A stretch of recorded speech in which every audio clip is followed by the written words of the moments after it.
What's the meaning of belonging?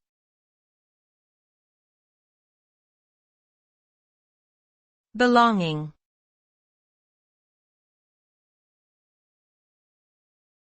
Belonging.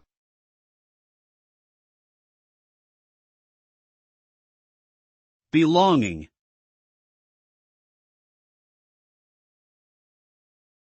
Belonging.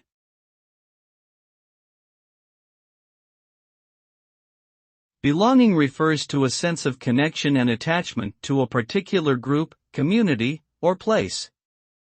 It is the feeling of being accepted, valued, and supported by others who share similar experiences, interests, or beliefs. Belonging is a fundamental human need that helps us to create meaningful relationships, establish our identity, and feel a sense of purpose and well-being. It can be fostered through shared experiences, cultural practices, common goals, and mutual support. When we feel a strong sense of belonging, we are more likely to engage in positive behaviors, take risks, and contribute to the well-being of our community and society.